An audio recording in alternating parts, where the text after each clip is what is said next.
आज handloom day है और आज के दिन की एक परंपरा है कि उत्कृष्ट योगदान के लिए हैंडलूम क्षेत्र में जो लोग उत्कृष्ट योगदान देते हैं उन बुनकरों को सम्मानित किया जाता है संत कबीर पुरस्कार से और साथ ही नेशनल हैंडलूम अवार्ड से भी। आप जानते हैं कि 15वीं सेंचुरी के एक प्रसिद्ध पोएट थे संत कबीर, लेकिन वह एक वीवर भी थे। उनका जन्म बनारस में हुआ था। तो चलिए कार्यक्रम में अब सीधा बनारस ही चलते हैं, जहां मेरे सहयोगी अरुण कुमार पांडे अपने विशेष मेहमानों के साथ बिल्कुल तैयार हैं।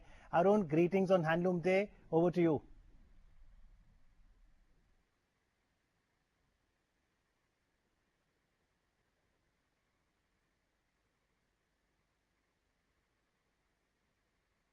दर्शकों, दूरदर्शन वाराणसी के स्टूडियो में हम आपका स्वागत करते हैं। राष्ट्रीय हथकरघा दिवस के अवसर पर आयोजित इस कार्यक्रम में आज हमारे खास मेहमान हैं काशी हिंदू विश्वविद्यालय दृश्य कला संकाय के डॉक्टर अंजन चक्रवर्ती और अपर विकास आयुक्त हथकरघा श्री MC गुप्ता साहब। आप दोनों खास मेहमानों का हम स्वागत करते हैं। सबसे पहले श्री MC गुप्ता साहब, हम आपसे जानना चाहेंगे कि आज जो हम राष्ट्रीय हथकरघा दिवस मना रहे हैं, इस परिप्रेक्ष्य में वाराणसी का जो हथकरघा उद्योग है उसे आप किस प्रकार से देखते हैं? देखिएगा, ये हथकरघा उद्योग विशेषतः बनारस का, इसको हम बहुत ही उच्च दृष्टि से देखते हैं, इस तरह से कि इसका बहुत भविष्य उज्जवल है। और इस उद्योग को यहाँ बढ़ावा देने के लिए हमने बहुत सारे कार्यक्रमों का शुरुआत किया है। जी। जिसमें सर्वप्रमुख मैं आपको बताऊं कि यहाँ पे एक व्यापार सुविधा केंद्र का निर्माण हो रहा है और उसका जो निर्माण संपन्न होने की जो अवधि है वो हमने दिसंबर 2016 तक तय किया है। उसके साथ साथ जो आज का दिन है जी, जिसमें ये हथकरघा दिवस, हैंडलूम दिवस का आयोजन मना रहे हैं, इसमें हमने एक प्रदर्शनी का आयोजन किया है और एक बायोसेलर मीट का आयोजन किया है, जिसमें कि बनारस के उत्पाद को ही दर्शाया गया है।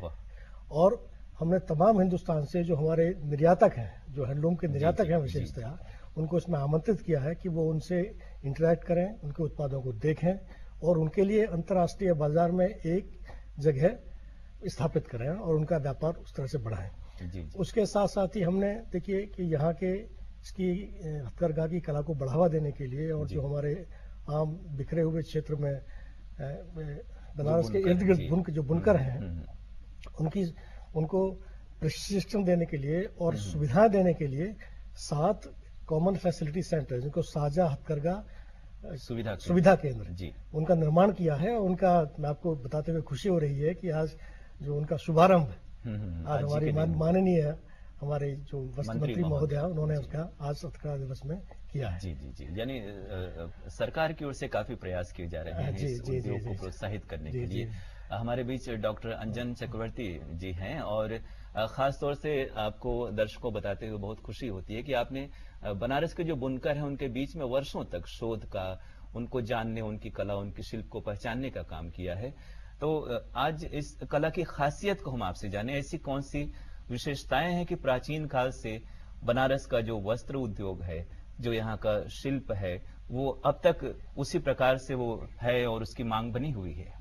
बनारस तो मेरे ख्याल से हिंदुस्तान का एक प्राचीनतम हथकरघा का केंद्र है जो अभी तक जीवित है।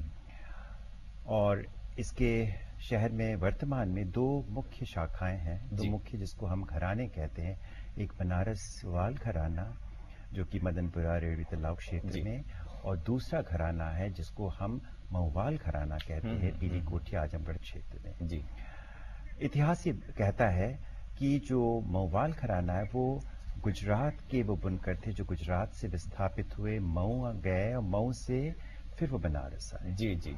और जो बनारस वाल घराना है, ये भी इनके भी मुख्य जो मूल स्रोत वो गुजरात रहा होगा, वहां से दिल्ली अथवा लखनऊ, उसके बाद बनारस। ये दोनों धाराएं ही बहुत ही जिसको कहते हैं जीवंत धाराएं हैं, दोनों की अपनी अपनी विशेषताएं हैं। ये किंखाब के लिए प्रसिद्ध है, जिसमें रेशम पर अतिरिक्त रेशम के ताने द्वारा, जरी के ताने द्वारा वो बिनाई करते हैं, अलंकरणों को करके पर बिन कर निकालते हैं। सूती वस्त्रों में जरी का प्रयोग, सूती के साथ साथ सूती पर सूती डालकर अतिरिक्त तानों को डालकर वो अलंकरण करते हैं, जिसे हम जामदानी कहते हैं। तो किंखाब और जामदानी जो ये दोनों जो केंद्र हैं, दोनों जो विधाएं हैं, ये दोनों केंद्र की अपनी खासियत है। और यहाँ के उस्तादों के बारे हम क्या कहें, जिन उस्तादों से हमें मुखातिब होने का मौका मिला वो अद्भुत व्यक्तित्व होते थे। उन्हें बुनकारी आती थी, उन्हें अलंकरण की विधा आती थी, उन्हें नक्शबंदी आती थी, और ये सब कुछ सम्मिलित जो एक विधाएं हैं वो एकत्रित होकर उनके एक से एक अद्भुत चीज़ें वो निर्माण करते थे। बहुत सारी चीज़ें संग्रहालयों में हैं। आज वो संग्रहालयों के दरवाजे खुलने चाहिए। जी बिल्कुल। और वो सारी जो चीज़ें हैं वो लोगों तक पहुंचनी चाहिए ताकि लोग आकृष्ट हों। यानी ये बिल्कुल जो बनारस का हथकरघा उद्योग है दर्शकों, ये बनारस ही नहीं इसके आसपास के जनपदों तक फैला हुआ है और सदियों से ये कला चली आ रही है। आज हथकरघा दिवस के अवसर पर काशी हिंदू विश्वविद्यालय के स्वतंत्रता भवन सभागार में माननीय केंद्रीय वस्त्र मंत्री श्रीमती स्मृति जुबिन ईरानी ने संत कबीर पुरस्कार और राष्ट्रीय पुरस्कार प्रदान किए। आपको एक रिपोर्ट दिखाते हैं।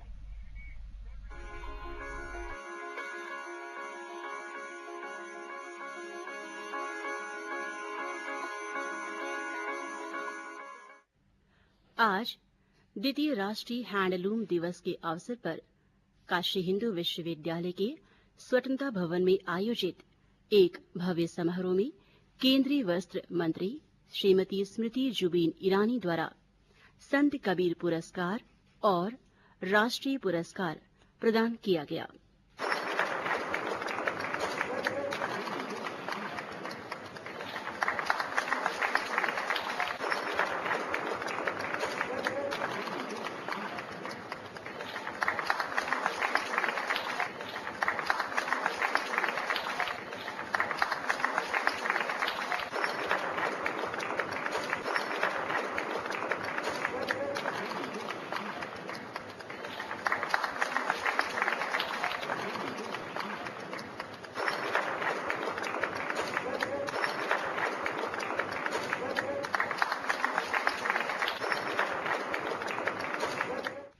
समारोह में केंद्रीय वस्त्र राज्य मंत्री श्री अजय टम्टा और कौशल विकास एवं उद्यमिता राज्य मंत्री श्री राजीव प्रताप रूडी भी मौजूद थे।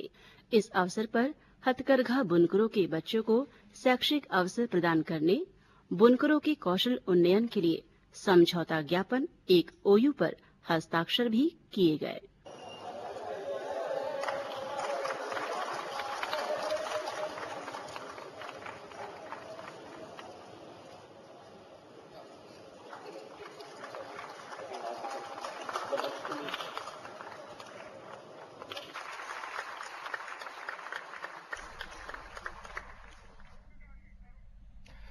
तो ये रिपोर्ट हमने दर्शकों देखी और किस प्रकार से सरकार की ओर से हथकरघा को प्रोत्साहित करने के लिए इस तमाम प्रयास किए जा रहे हैं। इसका वाकई बहुत ही सकारात्मक प्रभाव हमें देखने को मिलने वाला है। हमारे बीच जो गुप्ता साहब हैं उनसे अब हम जानना चाहेंगे कि वर्तमान में जो बाजार की चुनौतियां हैं, बहुत जरूरी ये है कि जो प्रोडक्ट बुनकर बना रहे हैं, हथकरघा पे जो उत्पाद हो रहा है उसकी विपणन की समुचित व्यवस्था हो, और आधुनिक परिप्रेक्ष्य में जब डिजाइन को लेकर के, टेक्नोलॉजी को लेकर के बहुत सारे परिवर्तन हो रहे हैं, तो हथकरघा उद्योग बुनकरों से जो जुड़ा हुआ है उसके समक्ष किस प्रकार की चुनौतियां आप देख रहे हैं? देखिए, सबसे बड़ी चुनौती जो हथकरघा बुनकरों के सामने है कि सीधा उनका माल किस तरह से ग्राहकों तक बिके। उसके लिए जो हमारे भारत सरकार की जो स्कीम्स हैं, योजनाएं चल रही हैं, उसके तहत हम विभिन्न स्तरीय प्रदर्शनियां आयोजित करते हैं, जिसमें बुनकर अपना माल ले जाकर सीधा ग्राहकों को बेच सकें, और उस जो प्रदर्शनियां हैं उसका आयोजन पूर्णतः भारत सरकार के अनुदान से होता है। और उसमें हम ऐसी व्यवस्था करते हैं कि ये प्रदर्शनियां ऐसे समय पर लगाई जाएं जहां उनका माल अधिक से अधिक बिक सके। जैसे कि ज्यादातर प्रदर्शनियां त्योहारों के समय लगती हैं, दिवाली के मौके पर, दुर्गा पूजा के मौके पर, और क्रिसमस जो हमारा ईसाइयों का त्योहार। और एक जो हथकरघा का जो टेक्निकल एस्पेक्ट है, डिजाइन, कच्चा माल, और ये भी आप हमें जरूर बताएं कि बुनकरों के स्वास्थ्य, शिक्षा, उनके परिवार के पूरे एक समग्रता की दृष्टि से किस प्रकार से सहायता आप कर रहे हैं? जो जैसे मैं आपको बता रहा हूँ कि जो चुनौती इस वक्त है, जो यांत्रिक उद्योग से जो कपड़ा बनता है उससे जबरदस्त चुनौती उनको है। उसके चुनौती का सामना करने के लिए हमारी भारत सरकार की योजना है जिसमें रियायती दरों पर उनको धागा उपलब्ध कराया जाता है, नंबर एक।